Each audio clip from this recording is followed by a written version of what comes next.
Terima kasih Anda masih bersama kami. Bagi Anda yang baru saja bergabung, kami hadirkan kembali 3 berita utama hari ini. Sebuah truk pengangkut hewan kurban gagal menanjak dan terperosok ke dalam jurang sedalam 15 meter di Kabupaten Sukabumi. Hasil tim investigasi terkait pondok pesantren Al Zaitun di Indramayu akan diumumkan Selasa pekan depan. Tak bisa membayar, guru dari 35 sekolah di Pangandaran terbelit pinjaman uang koperasi hingga 5 miliar rupiah.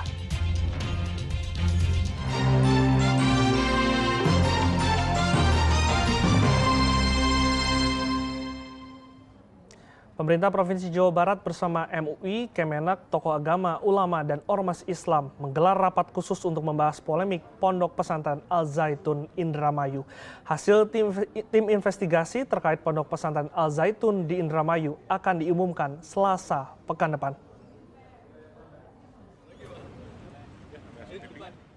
Pemerintah Provinsi Jawa Barat menggelar rapat tertutup di Gedung Sate, Kota Bandung pada hari Senin untuk membahas polemik pondok pesantren Al Zaitun.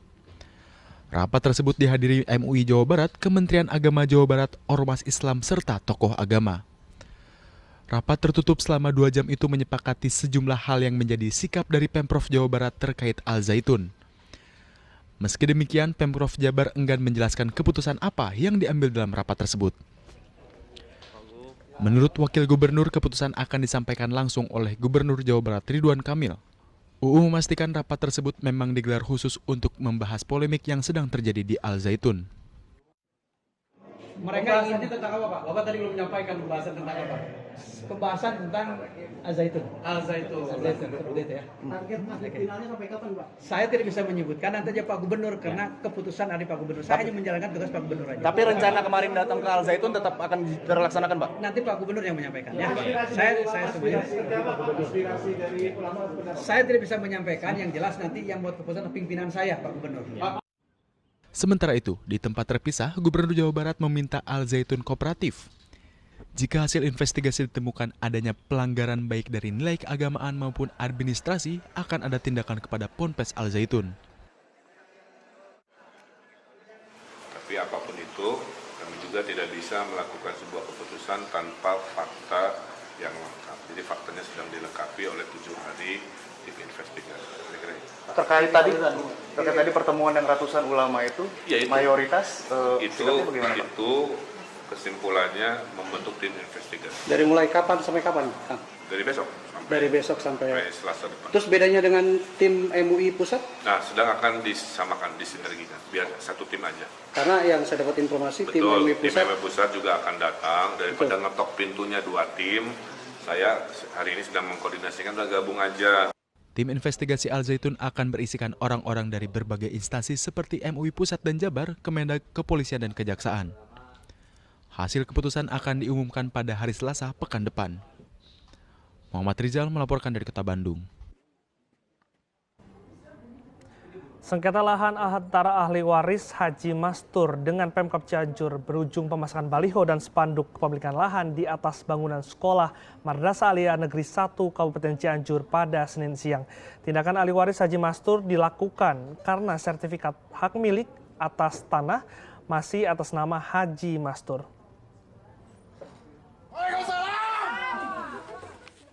Puluhan ahli waris Haji Mastur yang tengah bersengketa dengan Pemkab Cianjur memasang spanduk dan baligo di atas bangunan sekolah Madrasah Aliyah Negeri 1 Kabupaten Cianjur.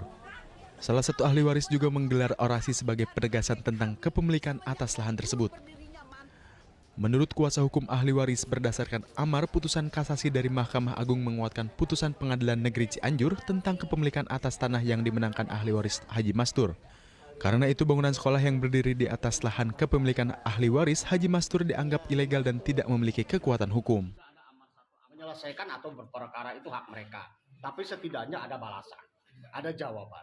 Tapi sampai saat ini 2 kali somasi kami layangkan tidak ada jawaban. Maka dari itu ahli waris mungkin di saat ini mungkin karena ini sudah terlalu lama sehingga ahli waris mengambil sebuah tindakan semacam ini dengan harapan bahwa pihak MAN juga menyadari bahwa kalau benar-benar dia memiliki kepemilikan atas tanah dan bangunan ini, tanah ini, seharusnya kan dia selesaikan secara baik-baik. Sementara itu, Kabag Hukum Pemkab Cianjur menyatakan Pemkab Cianjur telah membeli lahan tersebut dari salah satu ahli waris yang dibuktikan dengan sertifikat kepemilikan tanah. Madrasah Aliyah Negeri 1 dibangun atas dasar pinjam pakai lahan dengan diterbitkannya surat pinjam pakai dari Pemkab Cianjur. MAN Cianjur ini adalah bagian dari Pemda. Jadi MAN ini tidak merasa memiliki tanah ini, tapi dia melakukan pinjam pakai ke pemerintah daerah. Pinjam pakai ke pemerintah daerah yang dijadikan dasar pemerintah daerah adalah adanya pelepasan hak dari saudara OO. Bukan hanya MAN saja, Abang Joglo, terus ada beberapa objek ya. Seperti itu, pelepasan hak. Hingga kini sengketa lahan dari kedua pihak belum tuntas. Rendra Gozali melaporkan dari Cianjur. Bupati Pangandaran memanggil kepala sekolah dari 2 kecamatan yang diduga bermasalah. Bupati menemukan ada 35 sekolah yang bermasalah terkait keuangan sebesar 5 miliar. Pemda pun membentuk tim untuk menyelesaikan masalah tersebut. Pasca ramainya kasus tabungan sekolah macet, Pemda Pangandaran memanggil semua sekolah terutama sekolah dasar di kantor Bupati Pangandaran. Pertemuan dipimpin langsung oleh Bupati JJ Wiradinata secara tertutup. Dari hasil pertemuan tersebut ditemukan masalah yang cukup besar, di mana ada 35 sekolah yang bermasalah dengan total kerugian mencapai 5 miliar lebih. Sekolah dasar tersebut berada di 2 kecamatan yaitu Cijulang dan Parigi. Menurut Bupati, uang tersebut disimpan pihak sekolah di koperasi. Karena anggota koperasinya adalah para guru, maka uang tersebut dipinjam oleh para guru, namun pinjaman tersebut tidak dikembalikan alias macet. Total utang yang di koperasi ke hampir 5 miliar ya.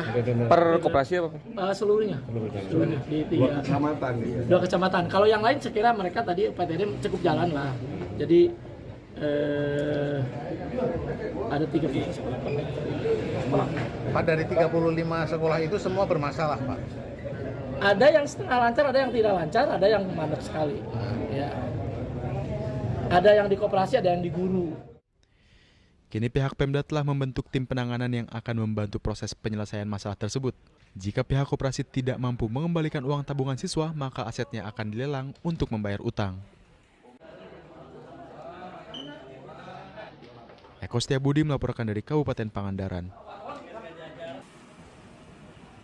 Harga garam di Pantura Subang melambung tinggi. Saat ini harga garam naik 4 kali lipat menjadi Rp16.000 per kilogram. Lonjakan harga garam terjadi merata di sejumlah pasar tradisional di wilayah Pantura Subang, salah satunya di Pasar Impres Pamanukan Subang. Garam halus per kemasan isi 10 bungkus naik Rp10.000 menjadi Rp32.000 dari sebelumnya Rp22.000. Sementara garam kasar yang sebelumnya Rp4.000 per kilogram kini menjadi Rp16.000. Harga garam ini lebih mahal dibanding harga beras kualitas terbaik atau premium yang hanya Rp15.000 per kilogram. Garamnya halus. Waktu dulu mah ngejualan Rp22.000. Kalau sekarang Rp32.000. Alami kenaikan? Ya alami naiknya berarti sebagai ada sepaknya Rp40.000. Kalau yang kasarnya? Yang kasarnya kan waktu dulu mah ngitungnya kiloan, sekarang mah enggak. Kemasan kayak gini nih. Berapa per biasa kemasan? ngejual sekilo Rp4.000, sekarang mah ini harganya cuma 6 on 8.000. Tingginya harga garam juga berdampak pada penjualan ikan asin di pasaran. Ikan asin dari pemasok mengalami kenaikan sehingga pedagang terpaksa juga menaikkan harga jual rata-rata Rp5 per kilogram dari harga sebelumnya. Yang itu per 5.000 sekilo. Per kilo? Semua naik 5.000. Dari semua jenis ikan asin di sini? Iya. Per kilonya naik? Naik. Ya kan dulunya itu kuniran itu 23 ya. Sekarang udah 28. Berarti naik per 5.000 ya? 5.000. Semua ikan asin? Naiknya harga garam ini disebabkan pasokan dari petani garam yang menurun. Zainal Arifin melaporkan dari Subang.